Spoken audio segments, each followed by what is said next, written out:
All right, Insidious Chapter 2. This is where they start to get away from using Part 2.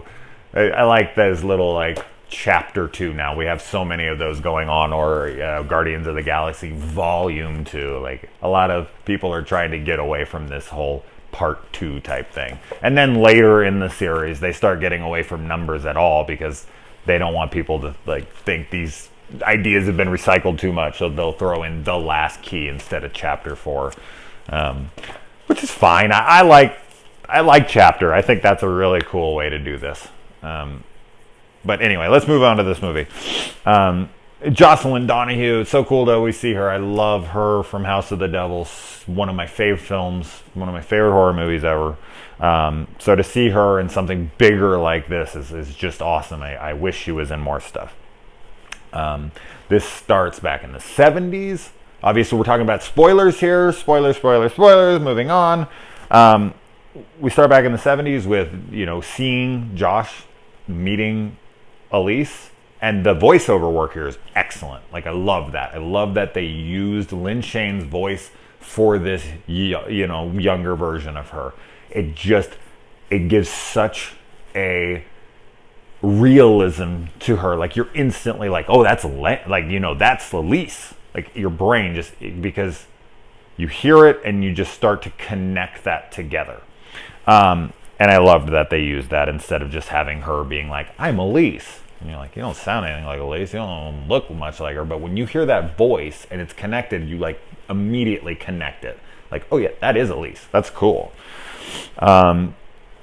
And the tone in this movie is a little more even than the last one. I was talking about in the last one how I don't like as much of the tonal shift from like the 45-minute point when she puts on the mask and they go into the further later. Like, that all just felt so different than the last one. But because the further had been established and because I had already been accustomed to it and I have already been, there in the last movie, when we go in and out of it and here, it just naturally flows better for me in this one. So this one didn't have tonal issues like the last one did for me.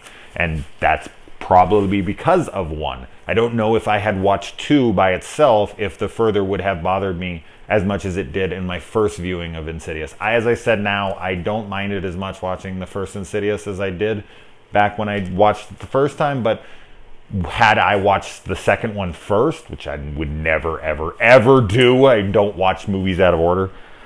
Crazy that people ever do, but whatever.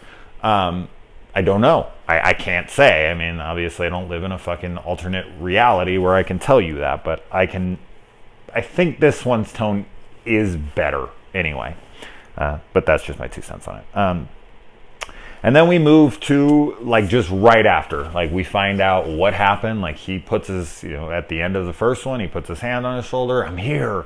And you think, like, if that would have ended, like, if there was no more Insidious movies, 2, 3, 4, whatever, we would have thought that, we would have came to the conclusion, probably, that Josh killed his wife. More than likely. Like, something happened. He went nuts. He killed Lynn. And now she turns around and it's over, and our minds would fill in the blanks and she'd be dead. But no, what happens is we find out she, or that he is standing there and has no memory of what happened. We later obviously find out that he isn't him. But it's interesting, like, how that much that changes things. And I think the length and time between and the amount of talk and tension and whatever is going to drastically change that. Like, in certain films, like, I think that's why a lot of people are having such a problem with The Last Jedi, is because there's been so much time in between Return of the Jedi and The Last Jedi for Luke's character to be talked about, discussed. Where was he going to be at? Where is he now? And blah, blah, blah. Insidious 1 to 2 is only like a year. And obviously it's not as big anywhere near as The Last Jedi, but I find it interesting when I watch these movies and they do explain those endings that are left open-ended like that could have never got a sequel.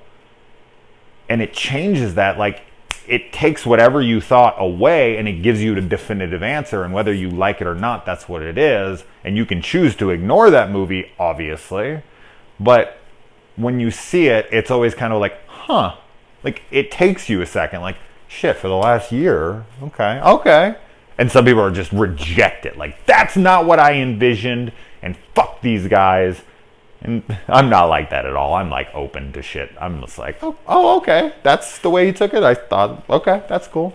So I did like that. And then we bring in the police because, as I've always said in my reviews, like the police and you know, incarceration and fucking legal action and you know, imprisonment, all that stuff. Like, I think incarceration and imprisonment are the same thing. I don't know why I said that twice, but yeah, charges, I think is what I meant to say, being filed, is a real thing. Like, when the movie's over, we never really think about, like, the ramifications in you know, the legal ramifications that would come after these films. Like, you're going to probably get convicted of murder. Like, you can't prove how this person died in your house, and, you know, your fucking DNA and everything's on her, you're screwed.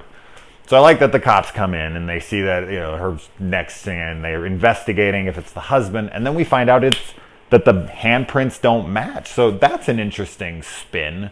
Like, we do see that there's physical changes going on in him throughout this movie. He starts looking older, his teeth are falling out, his hands look different a little bit, like they're grayer and older looking. So did it actually physically change his hands that quickly? He looked exactly the same. So why it doesn't match, I don't know. He came out of it. Like, we see the woman in black when she, or the bride, black bride, whatever you want to call her, him. And we don't really ever get to know, like, did she kill him with her presence? And that's like the body of her for a moment. I don't know, because we see him strangling her, but we see that she sees the black bride.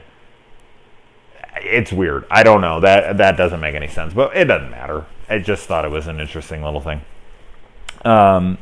And we, you know, he gets let out. How he's up, you know, how he's being investigated for murder, and they're still looking into the forensics evidence, and they let him out. I mean, they posted bail, I guess. I don't know. And they go back to being a family so quick. It is ridiculous. I'm sorry. Like, the kids are sleeping in their own bedrooms. The baby's in her crib by herself. Him? I can't even remember. Is it a boy or a girl? I don't know. I think it's a girl. It doesn't matter.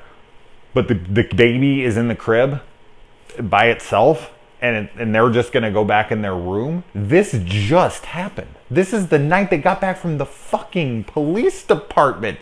Someone died in your house. Your kid was been in a alternate reality dimension, whatever you want to call it, and you're just going to put them in their own separate room? Fucking bullshit. Okay? Bullshit. It's fine, whatever. It's just a movie. But I laugh. I'm sitting there like, if my kids had anything go wrong, they sleep with me every night. Right now. And nothing's happening in this fucking house. So, I don't know. That part just, as a father, of like, bullshit. You're going to go right back to family life. Like, the next day, they're like, he's like, oh, I'll take him to school. I'll do this. I'll do that. And it's like, you would not be a fucking normal family again. I'm sorry. I get that they tried to say, like, oh, we just want to look past this and ignore this and let's move on with our life. It's like, let's move on after a few weeks. Let's move. Like, we need to process what the fuck just happened here. Now, as an audience, we wouldn't want to see them process it, but I just have to mention it. Anyway, moving on. And yet again, as I said, there's a woman in a chair when they walk by, just like the boy in the corner. There's one in every movie. I like looking for them. It's just like a little hidden, you know, there's like hidden Mickeys all over Disneyland. You're trying to look for them. It's kind of like this movie's little hidden thing. You're like, oh, I saw him. I saw this one. And I mean, I was saying in the last movie how they killed off Lin Shane's character and she becomes the face of the franchise, but I guess when you're doing a ghost movie, it's easier to bring back dead characters. It doesn't feel jarring. It's not like Halloween 2 Rob Zombie's thing where he's just bringing back his wife to bring back his wife. And it's like, this doesn't fit Halloween at all. I'm not bashing on Halloween 2. I actually really like that movie, besides the horse mom shit. That shit's stupid as fuck, I'm sorry. It's so out of place. But in this movie, it's a ghost movie. It makes sense that they would see her again if they're going to go into the further again. I can totally see that she's there, so it makes sense. But yeah.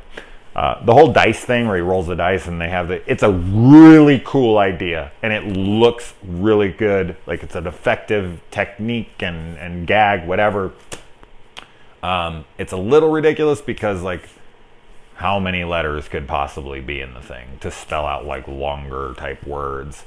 Like, how many vowels are there? How many Z's and like, I was kind of looking at him like, he only has like 10 dice, so it's like 60 letters.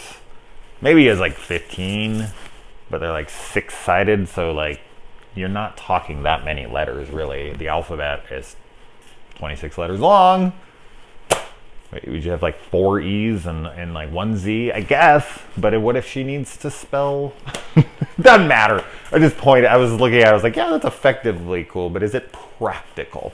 Anyway, totally pointless to even discuss, but I had to. Another thing that I really liked is when they find the hidden room behind the bookshelf. It isn't like they pull a lever and it like swings open like in all the movies.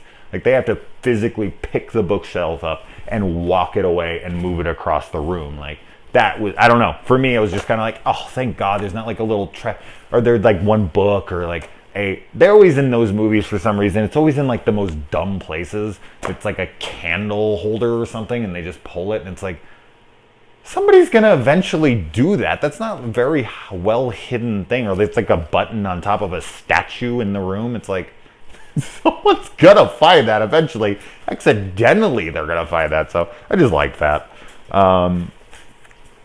But yeah. So, and then of course the Black Bride, what I don't know what to call her, him finding out that it's a man. I thought that was really cool. And he has like an abusive mother who wants him to be a woman, and you know, I just like that backstory. It worked really well. A lot of the creepy elements and everything really worked super well here. And I think that Specs and Tucker's humor works better here than it did in the previous film. And I like their humor more as these films kind of go on, but this one, I think, and the fourth one, their humor was landing better for me, for sure. And I really like that Josh's character is the one who is at the door. He's the one that opens the door in the first movie. Like, they go back. I like those like connections and those answers, like things that you have known from previous films are now being like flipped on their heads, because you're like, oh shit, that was him. So when you watch the first movie again, now you can be like, I know it did that. I know it did that. I like when they alter those things. As long as it feels like, as long as it's not shoehorned, as long as it's not pushed, it's not like shoved in there to be like, like little fanfare type stuff. Fanfare is fine, and changing elements is fine as long as it, works naturally for the story. So anyway, all right. I think that's all I have to say about this one. So let's move on to chapter 3.